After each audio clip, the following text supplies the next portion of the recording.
Et voici l'une des nouveautés françaises les plus attendues de ce Salon de Genève 2019, le concept Peugeot 508 Sport Engineered. Alors, c'est un concept qui est très proche du modèle de série. Peugeot annonce une commercialisation avant fin 2020. C'est donc, pour rappel, une 508 hybride d'une puissance de 400 chevaux. Donc grâce à un moteur thermique 4 cylindres 1,6 litre THP couplé à deux moteurs électriques, un sur l'essieu avant, le second sur l'essieu arrière, pour une puissance totale de 400 chevaux. Alors le concept de cette 508 Sport, dont le nom final n'est pas encore finalisé si je puis dire, est d'offrir les meilleures performances possibles au niveau chiffres chrono et surtout au niveau efficience. Donc en gros, pour caricaturer, par rapport à la concurrence de même puissance, que ce soit chez les généralistes ou les premiums, enfin surtout sur les premiums parce que 400 chevaux dans ce segment chez les généralistes ça n'existe pas. Bref, elle vise des émissions de CO2 faisant office de référence. Alors la puissance n'est pas encore elle non plus totalement figée. On parle de 400 chevaux mais ça peut être un peu plus, ça peut être un peu moins. Le principe est vraiment d'obtenir des émissions de CO2 records. En tout cas au regard des performances. Pour y arriver, la voiture vraiment dispose d'une aérodynamique très poussée. Regardez ce bouclier, cette calandre, magnifique. Et elle sert également de laboratoire un petit peu. Regardez par exemple ces petits flaps au bas du spoiler avant pour optimiser vraiment l'aérodynamique. Et ces flaps, on va les retrouver au bas des bas de caisse arrière, comme vous pouvez le voir. Et donc le but de ces petits éléments aérodynamiques est de diriger de façon optimale le flux d'air. C'est ce qu'il y a de plus dur à gérer en fait sur ce genre de voiture. Et donc la redirection des flux d'air pour objectif de réduire donc les perturbations et donc d'optimiser le CX, le coefficient aérodynamique.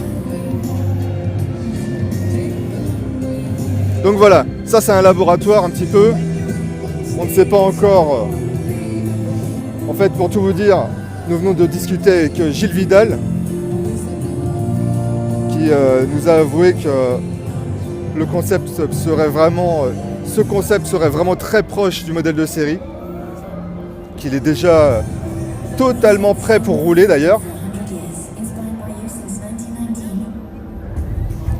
mais qu'ils sont encore en train d'imaginer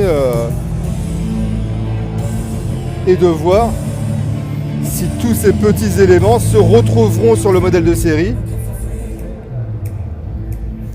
Peut-être que d'ici fin 2020, il y aura d'autres choses d'ajouter d'ailleurs pour encore réduire les émissions de CO2.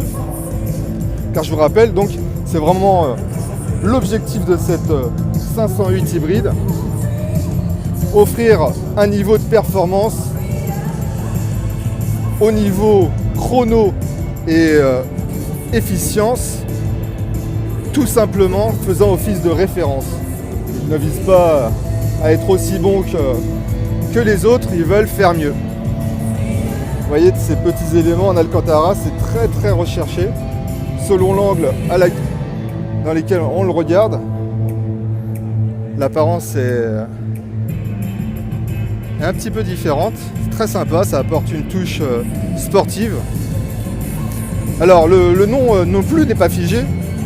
On peut penser à une Peugeot 508 iGTI, ou là j'extrapole, je dis un petit peu ce qui me vient par la tête. Alors le bloc d'instrumentation lui aussi est inédit, évidemment, il est adapté à cette motorisation hybride. On retrouve le petit volant, le iCockpit, magnifique en finition Alcantara avec ce haut en carbone, comme vous pouvez le voir. Palette au volant. La console centrale, elle aussi, est très travaillée avec des surpiqûres, du carbone et de l'Alcantara qu'on retrouve aussi sur la planche de bord. Une ambiance vraiment très sportive. Vous voyez l'Alcantara. C'est très joli. Alors les sièges, eux aussi, sont pas mal. Alcantara, sur piqûre.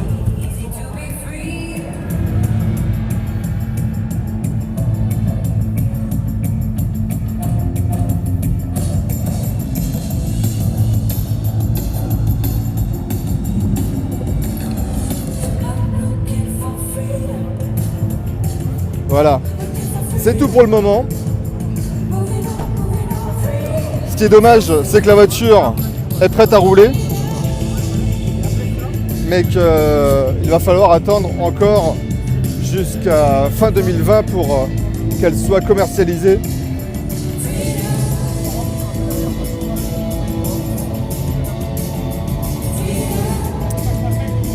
Et pour tout vous dire, en venant à Genève par la route, on en a vu quelques-unes des 508, berline et break. Donc cette version hybride, à coup sûr, ça fera un vrai carton. Allez, rendez-vous fin 2020.